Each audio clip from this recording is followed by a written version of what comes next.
എത്രത്തോളം അറിയുമെന്നുള്ളത് എനിക്കറിയത്തില്ല. എങ്കിലും ശ്രമിക്കാം. നാവ് ചെറിയ അവയവമെങ്കിലും അത് വമ്പ് പറയുന്നു, ഉരുള പറയുന്നു, സാക്ഷ്യം പറയുന്നു, അനുഗ്രഹത്തിൻ്റെ നാവുണ്ട്. അങ്ങനെ അനവധി നാവുകളെ കുറിച്ച് വചനം പറയുന്നുണ്ട്. എന്നാൽ എന്നെ ചിന്തിപ്പിച്ചത് ഈ ഒരു 80 കിലോ വെയിറ്റ് ഉള്ളവനും 110 കിലോ ഉള്ളവനും 75 കിലോ ഉള്ളവൻ്റെ നാവ് ചെറിയ അവയവം. അവൻ്റെ വെയിറ്റിനനുസരിച്ചോ വളർച്ചയ്ക്കനുസരിച്ചോ നാവ് വളരുന്നില്ല. നാവിന് കനം വെക്കുന്ന ആ ഒരു അസുഖമാണ്.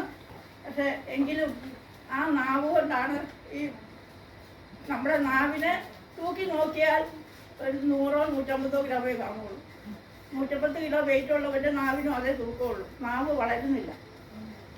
ഒരു കുഞ്ഞ് ജനിച്ച് കഴിയുമ്പോൾ അവൻ്റെ ശരീരം വളരുന്നതിനനുസരിച്ച് അവൻ്റെ നാവ് വളരുന്നില്ല.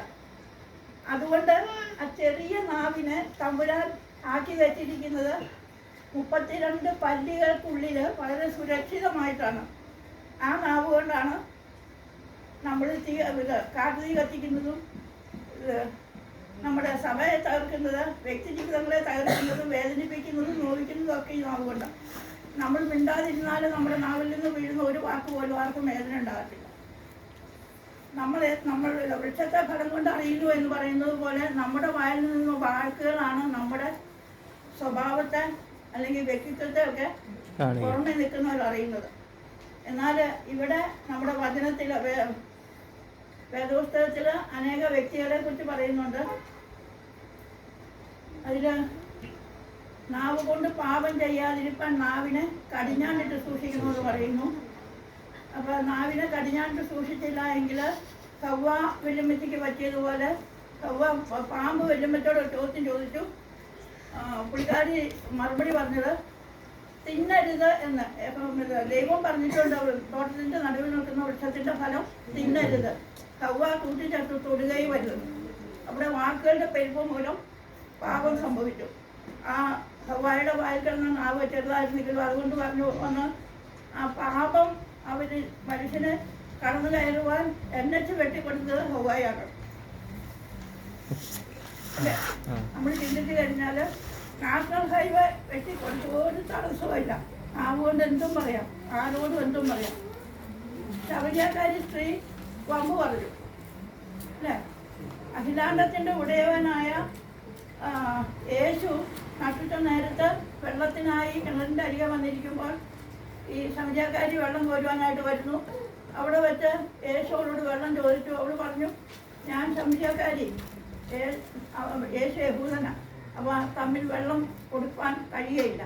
പിന്നെ അത് കൂടാതെ അവൾ പറയുന്ന വമ്പ്, വെള്ളം കോരുവാൻ നിൻ്റെ കയ്യിൽ കയറില്ല, പാളയുമില്ല, പിന്നെ നീ അങ്ങനെ വെള്ളം കോരും? അഖിലാണ്ടത്തിൻ്റെ സൃഷ്ടിതാവായവനോട്, അവനാ കിണറിൻ്റെ ആഴത്തിൽ കിടക്കുന്ന വെള്ളത്തെ മേളിൽ കൊണ്ടുവരാൻ കഴിവുള്ളവനോട് ശമരിയാസ്ത്രീ വമ്പ് പറയുന്നു. അത് ഈ ചെറിയ നാവുകൊണ്ട്. അതുപോലെ എന്നാൽ ശമരിയാസ്ത്രീ സാക്ഷ്യത്തിൻ്റെ നാവ്, അതേ നാവ് കൊണ്ട് അവൾ ശമരിയയിൽ പോയി യേശുവിനെ കണ്ട കാര്യമൊക്കെ പറയുമ്പോൾ അനേകം യേശുവിൽ വിശ്വസിക്കുന്ന ആ ഒരു അനുഭവം, സാക്ഷ്യത്തിൻ്റെ നാവ്. അതുപോലെ തന്നെ ജീവനും മരണവും ഉരുള പറയുന്ന, ഇവിടെ നിന്ന് നമ്മുടെ ദേവാസൻ സങ്കീർത്തനം പ്രബോധിച്ചപ്പോൾ ഉരുള പറയുന്ന നാവിനെ കുറിച്ച് പറഞ്ഞു. അത് ഈ ചെറിയ നാവ് കൊണ്ട് തന്നെ. ഉരുള എന്ന് പറഞ്ഞാൽ കള്ളത്തരം പറയുന്ന, ദോഷം കൂട്ടുകാരന് ദോഷം പറയുന്ന ഇതൊക്കെ ഈ നാവ് കൊണ്ട് തന്നെ. അതുപോലെ തന്നെ ജീവനും മരണവും ഈ നാവിന്മേലിരിക്കുന്നു, അതിനുള്ള അധികാരം. ആ ഹെരോദാവിൻ്റെ ഭാര്യ സലോമിയുടെ വാക്ക് കേട്ട യോഹന്നാൻ സ്നാപകന്റെ തല താലത്തിൽ കൊണ്ടുവന്നു. ഈ നാവിൽ നിന്ന് വീണ വാക്ക് ഹെരോദാവ് കേട്ടിട്ടാണ്. അതുപോലെ തന്നെ പോത്തിഫേറിന്റെ ഭാര്യ യോസഫിനെ കാരാഗ്രഹത്തിൽ അടയ്ക്കുക. രക്ഷപ്പെടാൻ ഒരു വഴുതുമില്ല, കാരണം ഇവന്റെ വസ്ത്രം പോത്തിഫേറിന്റെ ഭാര്യയുടെ കയ്യിലിരിക്കുക. ആ ഭാഗം അങ്ങനെ ചിന്തിച്ചു വന്നപ്പോൾ നമ്മൾ പറയുന്ന ഓരോ വാക്ക് വ്യക്തികൾക്കെതിരെയോ സഭയ്ക്കെതിരെയോ മറ്റാർക്കെതിരെയോ പറയുന്ന ഇതിനൊക്കെ തെളിവുണ്ട്. യോസഫിന്റെ വസ്ത്രം ആരുടെ കയ്യിലിരിക്കാം? പോത്തിഫേറിന്റെ ഭാര്യയുടെ കയ്യിലിരിക്കുക. അവൾ തെളിവ് സഹിതാണ് യോസഫിനെ കാരാഗ്രഹത്തിൽ അടച്ചത്. അപ്പോൾ നമ്മുടെ നാവുകൊണ്ട് എന്തൊക്കെ ചെയ്യാൻ പറ്റുമോ അതെല്ലാം ചെയ്യാൻ പറ്റും. എന്നാൽ അനുഗ്രഹത്തിൻ്റെ ഒരു നാവ് നമുക്ക് വന്നത് കാണാൻ പറ്റും. നമ്മുടെ ജോയ്സോഹൻ നിന്ന് ശുശ്രൂഷിച്ചപ്പോൾ പ്രസംഗിച്ചപ്പോൾ ആ വ്യക്തിയെ കുറിച്ച് പറഞ്ഞു. മറിയ എന്ന സഹോദരി ദൂതന്മാരുടെ വാക്ക് കേട്ടപ്പോൾ അവൾ നാവെടുത്ത് സംസാരിച്ചു, നിന്റെ ഹിതം എന്നിൽ ഭവിക്കട്ടെ. ആ സഹോദരി അങ്ങനെ അനുഗ്രഹിക്കപ്പെട്ട ഒരു നാവ് കൊണ്ട് സംസാരിച്ചത് കൊണ്ടാണ് ഇന്ന് നാമൊക്കെ ഇവിടെ വന്നിരുന്നത്. ഈ ദൈവത്തെ ആരാധിപ്പാനുള്ള ആ കൃപ നമുക്ക് ലഭിച്ചത്. അപ്പൊ അനുഗ്രഹത്തിന്റെ നാവ് നമുക്ക് ദൈവം തന്നിരിക്കുന്ന ഈ ചെറിയ നാവിനെ വളരെ സുരക്ഷിതമായിട്ടാണ് ദൈവം സൃഷ്ടിച്ചു വെച്ചത്. അതിന് വളർച്ച കുറവാണ് നാവിന്. അപ്പം നമ്മുടെ ഒപ്പം ഈ 50 വയസ്സ് 80 കിലോ തൂക്കമുള്ളവനും 110 കിലോ തൂക്കമുള്ളവൻ്റെ ഒക്കെ നാവും വളരുവാണെങ്കിൽ എവിടെയെങ്കിലും വെക്കാൻ പറ്റുമോ? സംസാരിക്കാൻ പറ്റത്തില്ല. അതും ഇങ്ങനെ കീഴോട്ട് വളർന്നു പോകണം. നമ്മൾ നമ്മുടെ നാവിനെ കടിഞ്ഞാണിട്ട് സൂക്ഷിക്കണം. അതാണ് എൻ്റെ ഉപന്യാസ വിഷയം. ഞാൻ ഇത്രയും പറഞ്ഞുകൊണ്ട് നിർത്തുന്നു.